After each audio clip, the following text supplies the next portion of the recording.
Halo, kamu sedang mendengarkan Kilas Kabar Nusantara. Podcast persembahan KG Radio Network menyajikan berita harian yang mengangkat keunikan dari berbagai wilayah Indonesia. Kilas Kabar Nusantara dapat juga didukung oleh pengiklan loh. Moms dan dads ingin belajar pola asuh anak dan parenting dari ahlinya, sekaligus hiburan drama audio yang diangkat dari kisah nyata? Yuk dengerin podcast obrolan Meja Makan persembahan Medio by KG Media bersama Nakita dan Nova hanya di Spotify. Pembinaan dan pelaksanaan pemantapan nilai-nilai kebangsaan bagi birokrat, akademisi, tokoh masyarakat, organisasi profesi, TNI dan Polri yang digelar oleh Lemhanas Lembaga Ketahanan Nasional di Kota Pontianak, Kalimantan Barat selesai. Kegiatan yang dipusatkan di Hotel Grand Mahkota Pontianak sejak 7 Juni 2022 hingga 14 Juni 2022 selesai dilaksanakan setelah seluruh peserta menampilkan berbagai teatrikal yang bertemakan menjaga nilai-nilai kebangsaan. Selama 8 hari, 100 peserta yang berasal dari berbagai wilayah di Indonesia diberi materi tentang 14 nilai kebangsaan. 14 nilai kebangsaan tersebut terdiri dari Pancasila yang memiliki 5 unsur utama, yakni tentang religius, kekeluargaan, keselarasan, kerakyatan, dan keadilan. Lalu Undang-Undang Dasar Negara Republik Indonesia tahun 1945 yang terdiri dari demokrasi, kesamaan derajat, dan ketaatan hukum. Kemudian Negara Kesatuan Republik Indonesia yang berdasarkan kesatuan wilayah, persatuan bangsa, dan kemandirian. Selanjutnya yang terakhir tentang Bhinneka Tunggal Ika yang berdasarkan pada toleransi, keadilan, dan gotong royong. Laksamana Muda TNI, Edi Sucipto, Deputi Kebangsaan Lemhanas RI menyampaikan penguatan nilai-nilai kebangsaan terus dilakukan oleh Lemhanas tidak hanya di Kota Pontianak saat ini. Hal ini karena kemajuan teknologi informasi saat ini membuat berbagai nilai-nilai lain dari luar negeri masuk ke dalam Indonesia.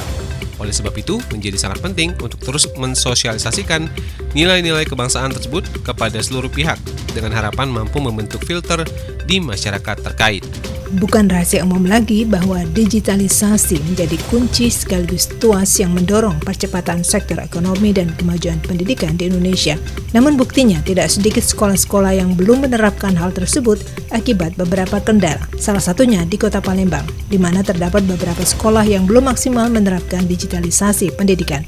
Merespon hal ini, Sekretaris Daerah Kota Palembang, Ratu Dewa mengatakan bahwa tidak semua tenaga didik di Kota Palembang mampu beradaptasi pada generasi Z karena faktanya hampir 60% tenaga didik di Palembang belum melek akan teknologi. Merujuk hal itu, pihaknya masih bisa memaklumi apabila digitalisasi pendidikan belum seluruhnya diterapkan di seluruh sekolah yang ada di Palembang. Meski demikian, dirinya sangat mendukung diterapkannya digitalisasi di dunia pendidikan, khususnya pada 8 area standar pendidikan yang sangat ia setujui. Program Mandiri Benih yang menjadi andalan Gubernur Sulawesi Selatan Andi Sudirman Sulaiman untuk mendorong kedaulatan pangan diklaim berjalan baik. Salah satunya terlihat di Dusun Polewali, Desa Salemba, Kecamatan Ujung Loe, Kabupaten Bulukumba, Sulawesi Selatan. Sudirman menyempatkan waktu meninjau lahan persawahan di daerah tersebut. Hasilnya bantuan benih yang disalurkan pemerintah Provinsi Sulawesi Selatan kini telah memasuki masa tanam 1 pekan. Bahkan benih-benih di lahan pertanian masyarakat setempat mulai tumbuh. Sebelumnya pemerintah Provinsi Sulawesi Selatan melalui Dinas Tanaman Pangan, Hortikultura dan Perkebunan atau TPH BUN telah menyalurkan bantuan benih sebanyak 67 ton lebih khusus untuk Kabupaten Bulukumba.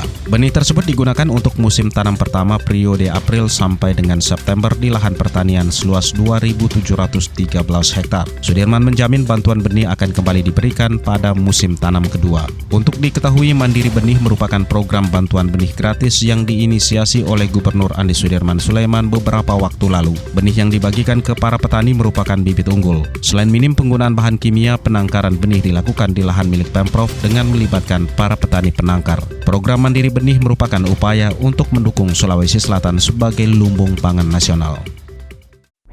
Demikianlah Kilas Kabar Nusantara pagi ini.